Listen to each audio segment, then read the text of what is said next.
We begin the day with Russia's wish list for its future dealings with the West. Today, Moscow published a set of security proposals that aim to limit NATO's expansion into former Soviet countries.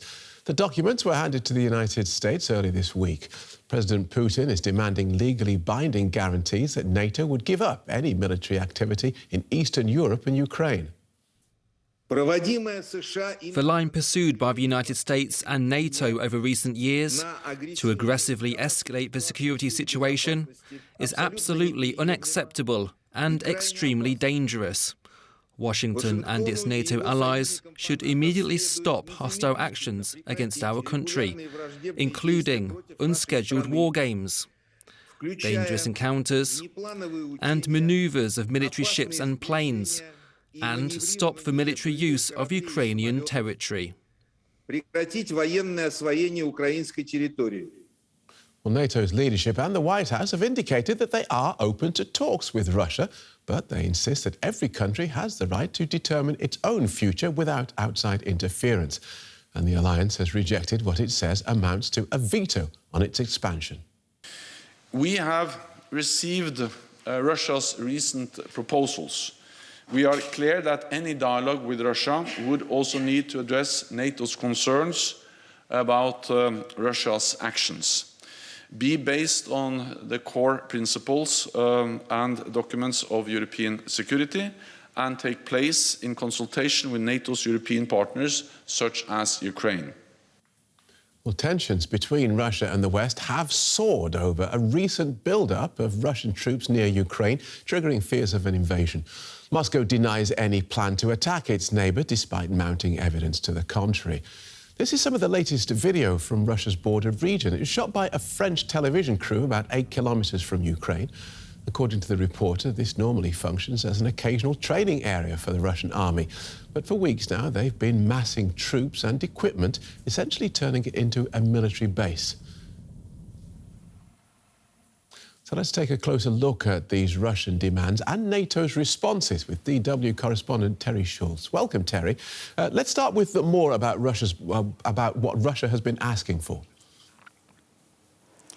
Well, Phil, you know, we've been hearing these complaints from Moscow for years about how NATO should not be expanding to countries that were in the former Soviet sphere of influence. So they didn't really come as a surprise, most of them. At the same time, when you see things written down, when they are delivered in the form of proposed treaties, one between the U.S. and Russia and one between NATO and Russia, it takes on a different flavor. And I think it was pretty bold of President Putin to write out these supposed treaties and hand them over now in the midst of such tense times. And was there an or else in this, stated or implied? I think there are tens of thousands of or-elses massed along the border with Ukraine.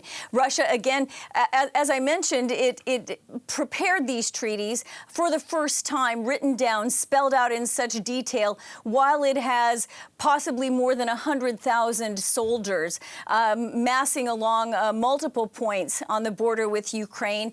And I heard even as recently as today from a NATO diplomat that despite the phone call between Presidents Biden and Putin, despite all the talk about wanting to de-escalate, that Russia is instead escalating, that it is moving more and more material, troops, and long-term facilities into this region, keeping NATO and the U.S. very nervous. Right. So on the face of it, though, amongst these demands, like demanding a veto on NATO members and telling NATO where it can and can't deploy its forces, these sound like demands that Moscow expects to fail or to be rejected. So can we speculate about what President Putin really wants?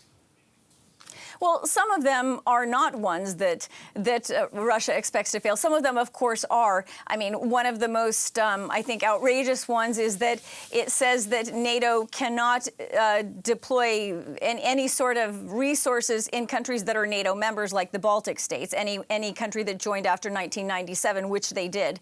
So, I mean, some of those obviously are non-starters. Others are actually things that NATO would like to see, that the U.S. would like to see, limitations on on what kind of missiles can be based where and used, and especially, as you heard Secretary General Stoltenberg say, confidence-building measures. Now, this is something that NATO has been asking from Russia for years, about more transparency, about what kind of exercises that it's launching in countries near the border of NATO allies, in Belarus, for example. And Russia has been simply unresponsive to these requests from NATO. So sure, some of them, if Russia were to undertake them with any genuine interest, would be something NATO would be interested in discussing. But that remains to be seen. As I say, Russia has refused to, for example, allow observers to its exercises, as it is required to do under international agreements. So there actually could be some things to talk about that would be good for both sides. And how have NATO representatives been responding to these demands? You heard the Secretary General say, as I just mentioned, that there are things that NATO would like to talk about. At the same time, there are issues such as giving Moscow a veto over which countries can join NATO that will never, ever be something that can even be put on the table in any way, shape, or form. Russia will not have the right to say that Ukraine can't become a NATO member, or certainly that any sort of deployments must be pulled out of NATO allies.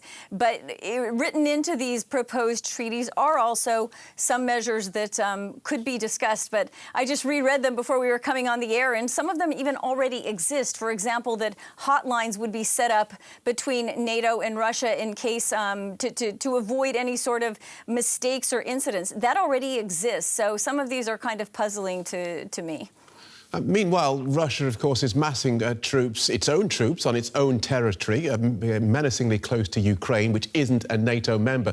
So has NATO said what these massive consequences will be, or this high price that Russia will pay if Russia does, in fact, invade Ukraine? Trust me, Phil, we ask constantly what exactly they would do. And of course, they will not divulge what they are preparing for in case Russia were to invade Ukraine.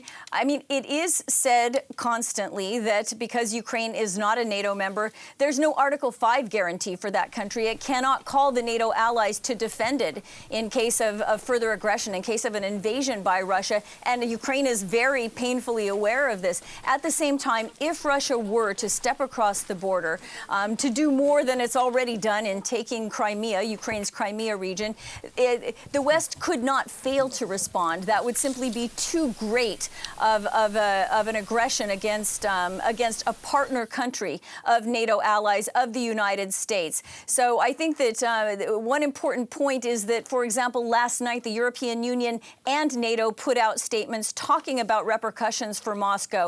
The European Union could take very extreme financial measures that could cut off, for example, Russian banks. That would be the most instant response that could be done by the international community, and perhaps the one that Russia would feel the most keenly. NATO is unlikely to mount a military response to a Russian invasion of Ukraine. Nonetheless, most of the allies are also members of the European Union, plus the United States, and they have ways of making Moscow feel pain if it were to take this step and truly go back into Ukraine. All right, we shall watch and wait. For now, Terry, thank you so much. Terry Schultz in Brussels.